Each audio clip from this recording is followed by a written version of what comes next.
नमस्कार विद्यार्थी मित्रांनो, तर स्वागत आहे तुम्हा सगळ्यांचं आपल्या युट्यूब चॅनलमध्ये.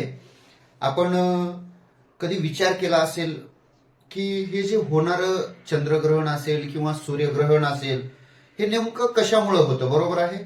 किंवा ग्रहण म्हणजे काय, बरोबर आहे? आपली आई सांगते आज ग्रहण आहे, किंवा आपले मोठे वयस्कर वाडवडील लोक सांगतात या या दिवशी सूर्यग्रहण आहे किंवा फलाण्या दिवशी चंद्रग्रहण आहे. तर तुम्ही विचार केला असेल का असेल हे असं. तर बघा, म्हणजे यासाठी विचार कर बघा, त्यासाठी तत्पूर्वी आपल्याला ग्रहण माहित असणं गरजेचं आहे. मग ग्रहण म्हणजे काय? जेव्हा एखादे खगोलीय पिंड आहेत, मग सूर्य चंद्र असेल, हे दुसऱ्या पिंडाच्या सावलीमुळे काय होतात, झाकले जातात आणि तेव्हा ही घटना घडते. या घटनेला आपण काय म्हणतो, ग्रहण असे म्हणतो. लक्षात ठेवा. बघा, मग सूर्यग्रहण कधी होतं किंवा चंद्रग्रहण कधी होतं? बघा, म्हणजे कालावधी दिसून येतो तुम्हाला त्यामधला, आणि तो कशा पद्धतीने होतो. सूर्यग्रहण म्हणजे काय, आता लक्षात घ्या. सूर्यग्रहण म्हणजे हे सूर्य असेल, चंद्र असेल, पृथ्वी असेल, हे तिन्ही एका सरळ रेषेत येतात आणि जेव्हा चंद्र हा पृथ्वी आणि सूर्याच्या मधात येतो. कशाच्या? चंद्र हा सूर्य आणि पृथ्वीच्या मधोमध येतो, त्यावेळेस सूर्याचा जो प्रकाश आहे तो चंद्रावरती पडतो, बरोबर आहे? आणि जो चंद्राचा प्रकाश आहे तो पृथ्वीवरती पडतो. लक्षात ठेवा. म्हणजे सूर्य या ठिकाणी पूर्णतः किंवा काही अंशतः प्रमाणे काय होतो, झाकला जातो. म्हणजे सूर्याचे प्रकाश पृथ्वीवरती येत नाही. लक्षात ठेवा. यालाच आपण काय म्हणतो, सूर्याचं ग्रहण असे म्हणतो. आणि सूर्यग्रहण नेहमी अमावस्येलाच लागतं. बघा, कारण काय असेल याचं? कारण की चंद्र हा सूर्याच्या जवळ येतो त्यावेळेस, म्हणून लक्षात ठेवा. बघा, चंद्रग्रहण म्हणजे काय? जेव्हा सूर्य, पृथ्वी, चंद्र हे एकाच सरळ रेषेत येतात, त्यावेळेस काय होतं, सूर्य आणि चंद्राच्या मधोमध कोण येते, पृथ्वी येते. मग सूर्याचा जो प्रकाश आहे तो पृथ्वीवर पडतो आणि पृथ्वीची सावली चंद्रावर पडते, म्हणून चंद्र या ठिकाणी काळा किंवा थोडासा लालसर दिसून येतो आपल्याला. लक्षात ठेवा.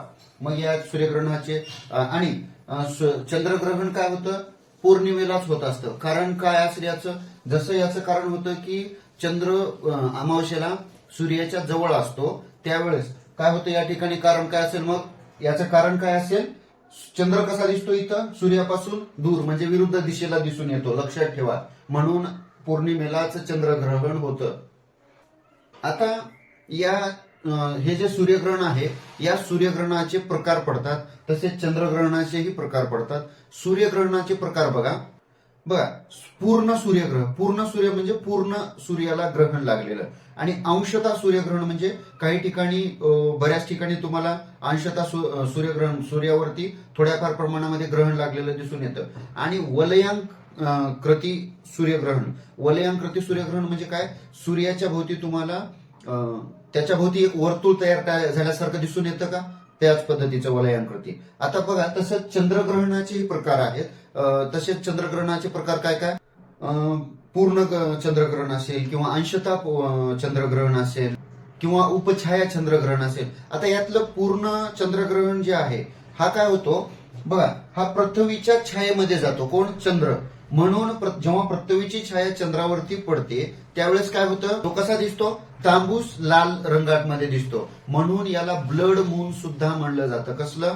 ब्लड मून सुद्धा म्हटलं जातं. अतिशय महत्वाच्या पॉईंट पैकी एक पॉईंट आहे, लक्षात ठेवा. आणि अंशतः म्हणजे थोड्या प्रमाणात, आणि उपछाया म्हणजे ते तुम्हाला ते सूर्याच्या सावलीत जास्त करून दिसत नाही, पण कधी कधी तुम्ही नोटीस केला असेल की दिवसा सुद्धा चंद्र थोड्या थोड्या प्रमाणामध्ये दिसून यायला लागतो, ते अंशतः मध्ये. लक्षात ठेवा तुम्हाला.